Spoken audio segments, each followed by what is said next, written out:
നമസ്കാരം. ഇന്ന് നമ്മൾ ചെയ്യാൻ പോകുന്നത് വ്യത്യസ്തമായിട്ടൊരു പ്രാണായാമയാണ്.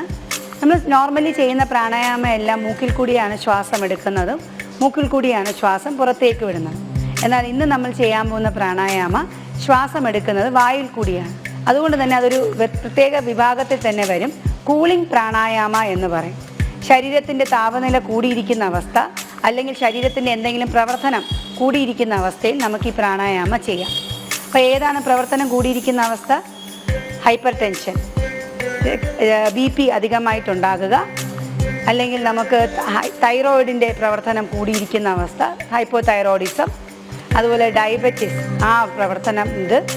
ഈ അവസ്ഥകളിലെല്ലാം അല്ലെങ്കിൽ ശരീരത്തിന് ഇപ്പോൾ ഭയങ്കര BMR അല്ലെങ്കിൽ നമ്മൾ ഭയങ്കര ചൂടായിരിക്കും അവർക്ക് ശരീരത്തിൽ. അങ്ങനത്തെ കണ്ടീഷൻസിലൊക്കെ നമുക്ക് ഈ പ്രാണായാമം ചെയ്യാം. ഈ പ്രാണായാമം എങ്ങനെയാണ് ചെയ്യുന്നത് നമുക്ക് നോക്കാം. കൂളിംഗ് പ്രാണായാമയിലെ സദന്ത പ്രാണായാമയാണിത്. പല്ലുകൾ കടിച്ചു പിടിക്കുക, പല്ലിൻ്റെ ഇടയിൽ കൂടി ശ്വാസം ഉള്ളിലേക്കെടുത്ത് മുഴുവൻ ശ്വാസം എടുത്തതിന് ശേഷം വാ അടച്ചു വെച്ച് മൂക്കിൽ കൂടി ശ്വാസം പുറത്തേക്ക് വിടുക.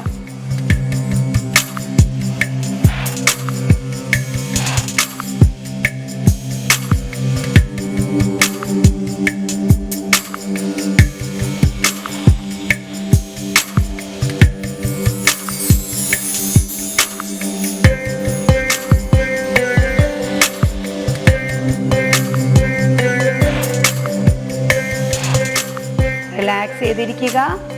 പല്ലിന് ചുറ്റും മോണയിലും ഉണ്ടാകുന്ന തണുപ്പിൽ മാത്രം ശ്രദ്ധിക്കുക. ശരീരം പല അവസ്ഥയിൽ വന്നതിന് ശേഷം സാവധാനത്തിൽ കണ്ണുകൾ തുറക്കുക. ഇപ്പോൾ നമ്മൾ ചെയ്തത് സദന്ത പ്രാണായാമമാണ്. അപ്പോൾ സദന്ത പ്രാണായാമം ചെയ്തപ്പോൾ നമുക്ക് ആ ഒരു കൂളിംഗ് ഫീൽ ചെയ്തത് നമ്മളുടെ മോണയിലാണ്.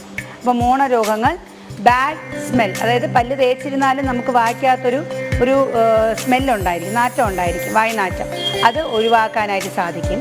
അതുപോലെ തന്നെ അസിഡിറ്റി, ഈ അസിഡിറ്റി ഇടയ്ക്കിടയ്ക്ക് ഏമ്പക്കം വരും. ഇതൊക്കെ കൊണ്ടാണ് നമുക്ക് ഈ വായ്നാറ്റം ഉണ്ടാകുന്നത്.